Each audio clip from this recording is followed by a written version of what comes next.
This is Father Dion, the Catholic Chaplain of the 4th Infantry Diamond Division, Philippine Army.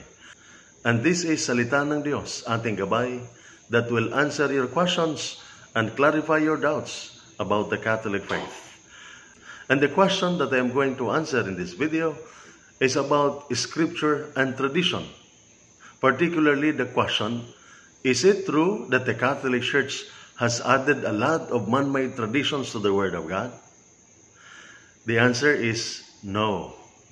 The non-Catholic Christians have as their sole rule of faith the written Word of God, which we find in the sacred Scripture, while the Catholic Church has as its sole rule of faith the entire Word of God, which is found in the sacred Scripture and sacred tradition. And why is this so? Take note that all of the Word of God was at one time passed on orally. That is what we call tradition. Eventually, some sacred traditions was written down and became sacred Scripture, the written tradition. However, the sacred Scripture itself tells us that not everything is written in the Bible. That is what St. John the Evangelist said in the Gospel of John chapter 21 verse 25. John said, "And there are also many other things which Jesus did, the which, if they should be written everyone, I suppose that even the world itself could not contain the books that should be written." This is just St. John's exaggerated way of saying that not everything is written in the Bible. Listen also to what St. Paul says about tradition.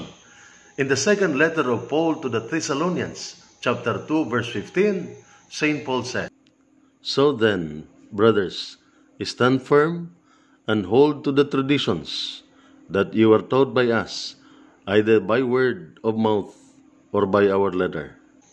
Traditions. Traditions taught by word of mouth, in other words, oral tradition. And tradition taught by letter, meaning written tradition. Traditions which they are being told to stand firm and hold to are both written tradition, the sacred Scripture, and oral tradition, or the sacred tradition. And in the first letter of Paul to the Corinthians, chapter 11, verse 2, St. Paul says, "Now I praise you because you always remember me and keep the traditions just as I delivered them to you."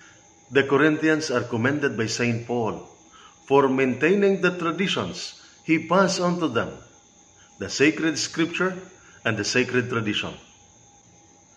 And in the second letter of Paul to Timothy, chapter 2, verse 2, St. Paul also said, "What you have heard from me through many witnesses, entrust to faithful people who will be able to teach others as well." That what we have here in the second letter of Paul to Timothy, chapter 2, verse 2, is an instance in the sacred Scripture of Paul commending the passing on of oral tradition. And in the first letter of Paul to the Thessalonians, chapter 2, verse 13, St. Paul says, "For this reason we thank God without ceasing, because when you received the word of God, which you heard from us, you receive it not as the word of men, but as it truly is, the word of God, which effectively works also in you who believe." So they receive as the word of God that which they heard, and not simply that which they read in Scripture. The Bible, therefore, supports the Catholic's teaching that the Word of God is contained in both sacred Scripture and sacred tradition. This is Salita ng Diyos, ating gabay. And may the Almighty God bless you and your family, the Father, the Son, and the Holy Spirit. Amen. Be one of those Catholics who courageously stand to defend their faith by subscribing to this YouTube channel, switching on the notification bell for you to be kept updated for our upcoming videos, and above all, by sharing this video. Thank you very much.